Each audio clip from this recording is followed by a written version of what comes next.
പ്രിയപ്പെട്ട കുട്ടികളെ, കഴിഞ്ഞ വീഡിയോയിൽ ഈ ഭാഗം വരെയാണ് നമ്മൾ പഠിച്ചത്. ഇവിടം വരെ നിങ്ങൾ നന്നായി പഠിച്ചിട്ടുണ്ടാകും എന്ന് വിചാരിക്കുന്നു. ഇനി നമുക്ക് ഇതിൻ്റെ ബാക്കി നോക്കാം. ഇവിടെ വായിക്കൂ, നുക്മിലു എന്ന് കാണാം. എന്താണ് നുക്മിലു എന്ന് പറഞ്ഞാൽ? നമുക്ക് പൂരിപ്പിക്കാം. നുക്മിലു എന്ന് പറഞ്ഞാൽ നമ്മൾക്ക് പൂരിപ്പിക്കാം. ഇവിടെ നോക്കൂ, പൂരിപ്പിക്കാനുള്ള സ്ഥലം ഇവിടെ ഒഴിച്ചിട്ടത് കാണുന്നില്ലേ? ഡാഷ് ഇവിടെയുമുണ്ട്, ഇവിടെയുമുണ്ട്. ഈ 3 ഡാഷിലുമാണ് നമ്മൾ പൂരിപ്പിക്കേണ്ടത്. ഇനി എന്താണ് ഇവിടെ പൂരിപ്പിക്കേണ്ടത് എന്ന് നോക്കാം.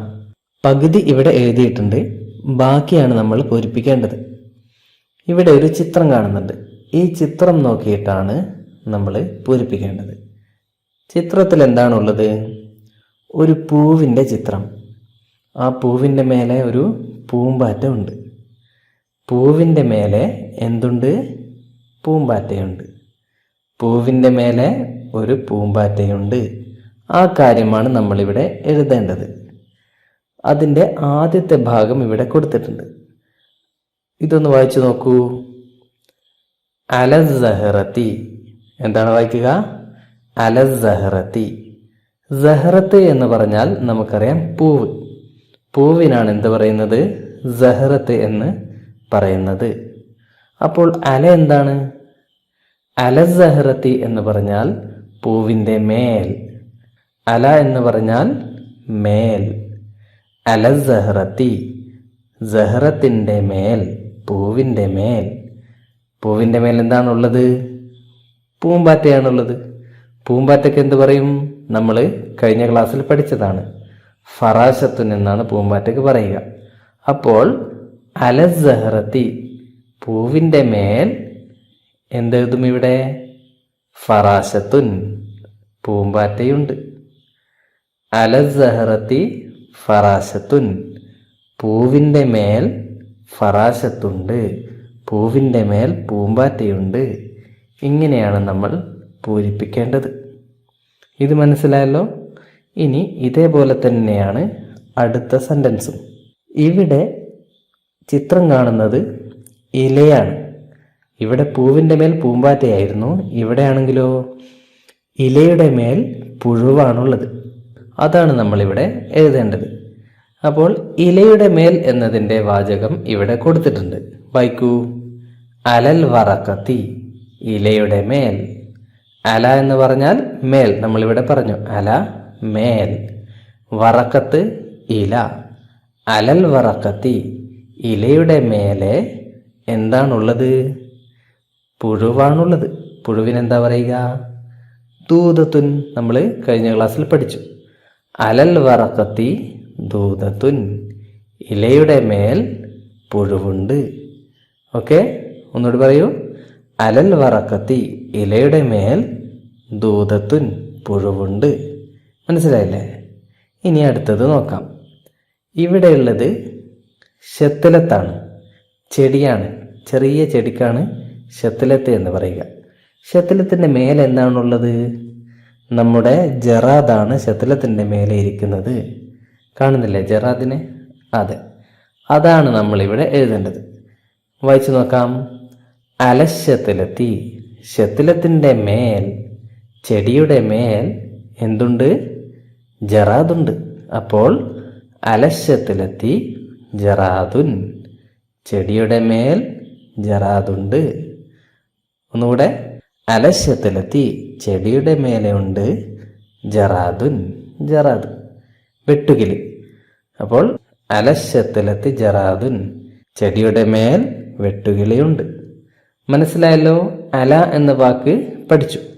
മേൽ എന്ന അർത്ഥത്തിലാണ് അല എന്ന വാക്ക് നമ്മൾ ഉപയോഗിക്കുന്നത്. അല വെച്ച് നിങ്ങൾ വേറെയും സെൻറ്റൻസുകൾ, വാചകങ്ങൾ ഉണ്ടാക്കി നോക്കണം. ഉദാഹരണത്തിന് അലത്വാവിലത്തി, മേശയുടെ മേൽ. ത്വാവിലത്തി മീൻസ് മേശ. അലത്വാവിലത്തി, മേശയുടെ മേൽ. കിതാബുൻ, പുസ്തകമുണ്ട്. അലത്വാവിലത്തി കിതാബുൻ, മേശയുടെ മേൽ പുസ്തകമുണ്ട്. ആ രൂപത്തിൽ സെൻറ്റൻസുകൾ കണ്ടാൽ നിങ്ങൾക്ക് മനസ്സിലാകണം.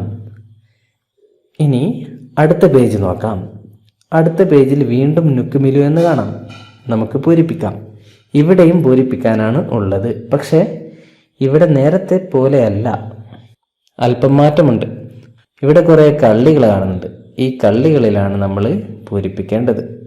ഈ കള്ളികളിൽ ചില കള്ളികളിൽ നമ്പറുകൾ കാണാം. ഇവിടെ 1, ഇവിടെ 2, ഇവിടെ 3, 4, 5, 6 അങ്ങനെ 6 നമ്പറുകൾ കാണുന്നുണ്ട്. ഒന്നാമത്തെ നമ്പറുള്ള കള്ളിയിൽ ഒരു ചിത്രമുണ്ട്. എന്താണ് ചിത്രം? മരം അല്ലേ? അപ്പോൾ ഈ മരത്തിൻ്റെ പേരാണ് നമ്മളിവിടെ പൂരിപ്പിച്ച് എഴുതേണ്ടത്. എങ്ങനെ എഴുതണം? ഇങ്ങനെ താഴോട്ട് എഴുതണം. ഓക്കെ, മരത്തിൻ്റെ അറബി പേര് ഇങ്ങനെ താഴോട്ട് എഴുതണം. മരത്തിന് എന്താ അറബിയിൽ പറയുക? ഷജറത്തുൻ. അപ്പോൾ ഓരോ കള്ളിയിലും ഓരോ അക്ഷരം എഴുതണം. ഷജറത്തുൻ എന്നതിൻ്റെ ആദ്യത്തെ അക്ഷരം ഷീനാണ്. ആദ്യത്തെ കള്ളിയിൽ ഷീൻ എഴുതി. രണ്ടാമത്തെ അക്ഷരം എന്താണ്? ഷജ, ജീമാണ് അല്ലേ? ജീം എവിടെ എഴുതും? രണ്ടാമത്തെ കള്ളിയിൽ ജീം എഴുതും. അപ്പോൾ ഷ ജ എന്നായി. ഇനി മൂന്നാമത്തെ കള്ളിയിൽ എന്തെഴുതും? ഷജറ എന്നാണ് അല്ലേ? അപ്പോൾ റ, മൂന്നാമത്തെ കള്ളിയിൽ റ എഴുതി. നാലാമത്തെ കള്ളിയിൽ ത ആണ്. ത മർബൂത്ത. ഈ തായിന് എന്താ പറയുക?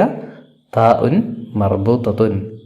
നാലാമത്തെ കള്ളിയിലുള്ള ത മർബൂത്ത ഇവിടെ കൊടുത്തിട്ടുണ്ട്. അതുകൊണ്ട് അത് നമ്മൾ എഴുതേണ്ടതില്ല.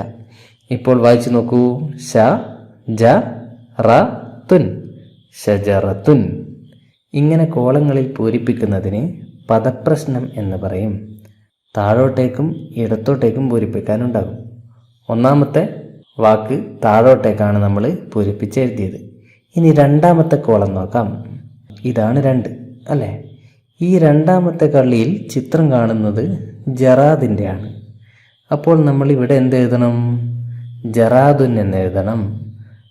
ഒന്നാമത്തെ ഷജറത്തുൻ എന്നത് താഴോട്ടാണ് എഴുതിയത് എങ്കിൽ രണ്ടാമത്തെ ജറാദുൻ എന്നത് ഇടത്തോട്ടാണ് എഴുതേണ്ടത്. അങ്ങനെയാണ് ഉണ്ടാവുക. ചിലത് ഇടത്തോട്ടും ചിലത് താഴോട്ടും. അപ്പോൾ ജറാദുൻ എന്ന് എഴുതുമ്പോൾ ജീമ് നമ്മൾ എഴുതേണ്ടതില്ല. കാരണം ഷജറത്തുൻ എന്നതിലെ ജീമ് നമ്മളിവിടെ എഴുതിയിട്ടുണ്ട്. അപ്പോൾ ജറാദുന് വേണ്ടി പ്രത്യേകം ഒരു ജീമ് എഴുതേണ്ടതില്ല. ജീം ഇവിടെ വന്നു. റാവും ഇവിടെയുണ്ട്. റാ എന്ന് നീട്ടാനുള്ള അലിഫും ഇവിടെയുണ്ട്. ഇനി നമ്മൾ എഴുതാനുള്ളത് ഒരക്ഷരം മാത്രമാണ്. എന്താണ്? ദുൻ, ദാലാണ് അല്ലേ? ജറാദുൻ. ഇതാണ് എഴുതേണ്ടത്. ഇനി മൂന്നാമത്തെ നമ്പർ ഇവിടെയുണ്ട്. ഇതിൽ കാണുന്നത് പൂമ്പാറ്റയുടെ ചിത്രമാണ്. പൂമ്പാറ്റയ്ക്ക് എന്താ പറയുക? ഫറാശത്തുൻ. അപ്പോൾ ആദ്യത്തെ കള്ളിയിൽ നമ്മൾ എന്തെഴുതും? ഫറാശത്തുൻ എന്നതിലെ ഒന്നാമത്തെ അക്ഷരമായ ഫ. ഫ, അടുത്ത റ എന്നിവിടെ ഉണ്ട്. റ, ഫറാശത്തുൻ. റ എന്ന് നീട്ടണം. നീട്ടാൻ വേണ്ടി ഇവിടെ ഒരു അലിഫ് എഴുതാം. ഫറാശ, ഷീൻ ഇവിടെ ഉണ്ട്. ഇനി അവസാനം ഒരു ത മർബൂത്ത ഇവിടെ എഴുതണം.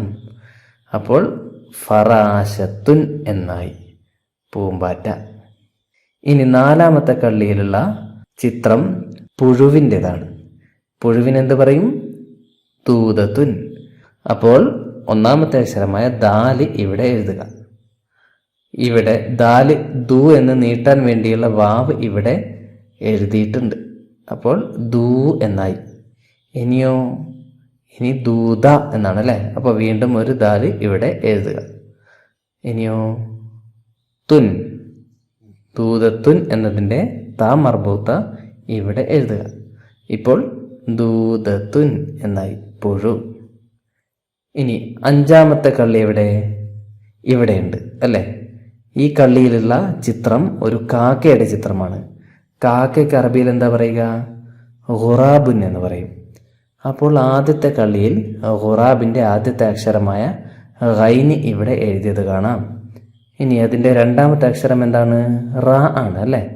അപ്പോൾ റാ ഇവിടെ എഴുതണം. ഖുറ എന്നായി. മൂന്നാമത്തെ കള്ളിയിൽ റാ എന്ന് നീട്ടണം. ഖുറ, അതിനുള്ള അലിഫ് ഇവിടെ ഉണ്ട്. അവസാനത്തെ അക്ഷരം എന്താണ്? ഖുറാബുൻ, ബ ആണല്ലേ? ബ ഇവിടെ എഴുതുക. അപ്പോൾ ഖുറാബുൻ എന്നായി. കാക്ക. ഖുറാബുൻ മീൻസ് കാക്ക. ഇനി 6ാമത്തെ കള്ളി. ഇവിടെ കാണുന്നത് പൂച്ചയാണ് അല്ലേ? പൂച്ചയ്ക്ക് എന്താ പറയുക? ഖിത്തുൻ എന്ന് പറയും. അപ്പോൾ ഇത് ഇടത്തോട്ടാണ് എഴുതേണ്ടത്. 1ാമത്തെ കള്ളിയിൽ ഖാഫ്, ഖിത്തുൻ്റെ ഖാഫ് എഴുതി. 2ാമത്തെ കള്ളിയിൽ ത്വാ ഇവിടെയുണ്ട്, എഴുതേണ്ടതില്ല. അപ്പോൾ ഖിത്തുൻ പൂച്ച. ഇങ്ങനെയാണ് നമ്മൾ പദപ്രശ്നം പൂരിപ്പിക്കുന്നത്. ഇനി ഈ വാക്കുകളുടെ കൂടെ ഹാദ അല്ലെങ്കിൽ ഹാദിഹി എന്ന് ചേർത്തുകൊണ്ട് എഴുതണം. എവിടെ എഴുതും? ഇവിടെ എഴുതണം. 1ാമത്തത് ഷജറത്തായിരുന്നു അല്ലേ? അപ്പോൾ ഷജറത്തിൻ്റെ കൂടെ എന്താ വരിക? ഹാദയാണോ ഹാദിഹിയാണോ? ഹാദിഹി ആണ് വരിക. കാരണം നമ്മൾ കഴിഞ്ഞ വീഡിയോയിൽ പഠിച്ചതാണ് ഷജറത്തുൻ എന്നത് മുഅന്നസ് ആണ് അല്ലേ? മുഅന്നസ് എന്താണ്? പെണ്ണ്. അത് നമ്മൾ കഴിഞ്ഞ ക്ലാസ്സിൽ പഠിച്ചു. മുഅന്നസിൻ്റെ കൂടെ ഇത് എന്ന് പറയാൻ ഹാദിഹി ആണ് ഉപയോഗിക്കേണ്ടത് എന്ന് നമ്മൾ പഠിച്ചു. അതുകൊണ്ടാണ് ഷജറത്തിൻ്റെ കൂടെ ഹാദിഹി ഉപയോഗിച്ചത്. ഹാദിഹി ഷജറത്തുൻ, ഇതൊരു മരമാണ്. ഇനി 2ാമത്തെ ചിത്രം എന്തായിരുന്നു? ജറാദാണ് അല്ലേ? ജറാദ് മുഅന്നസാണോ മുദക്കറാണോ? ജറാദ് മുദക്കറാണ്. എങ്ങനെയാണ് മുദക്കർ നമുക്ക് മനസ്സിലാവുക? മുദക്കറിൻ്റെ അവസാനത്തിൽ താ മർബൂത്ത ഉണ്ടാവുകയില്ല. മുഅന്നസിൻ്റെ അവസാനത്തിൽ താ മർബൂത്ത ഉണ്ടാകും. അപ്പോൾ ജറാദ് മുദക്കറാണ്. അതുകൊണ്ട് ഹാദ ജറാദുൻ, ഇതൊരു ജറാദാണ് എന്നതിന് ഹാദയാണ് വെച്ചത്. ഇനി 3ാമത്തെ വാക്ക് എന്താണ്? 3ാമത്തെ വാക്ക് ഫറാശത്താണ്. ഫറാശത്ത് മുദക്കറാണോ മുഅന്നസാണോ? പറയൂ. അവസാനത്തെ അക്ഷരം ത ആണ്, ഹത ആണ്, താ മർബൂത്തയാണ്. അപ്പോൾ ഫറാശത്ത് മുഅന്നസാണ്. മുഅന്നസാകുമ്പോൾ നമ്മൾ വെക്കേണ്ടത് ഹാദിഹിയാണ്. ഹാദിഹി ഫറാശത്തുൻ, ഇതൊരു ഫറാശത്താണ്, ഇതൊരു പൂമ്പാറ്റയാണ്. 4ാമത്തെ വാക്ക് എന്തായിരുന്നു? ദൂതത്തുൻ അല്ലേ? ദൂതത്തിൻ്റെ അവസാനവും താ ഉണ്ട്. അപ്പോൾ ദൂതത്തും എന്താണ്? മുഅന്നസാണ്. അപ്പോൾ ഹാദിഹി ദൂതത്തുൻ, ഇതൊരു ദൂതത്താണ് എന്ന് എഴുതണം. ഹാദിഹി വെച്ചുകൊണ്ട് എഴുതണം. ഇനി 5ാമത്തതോ? ഖുറാബാണ് അല്ലേ? ഖുറാബിൻ്റെ അവസാനം താ ഉണ്ടോ? ഇല്ല.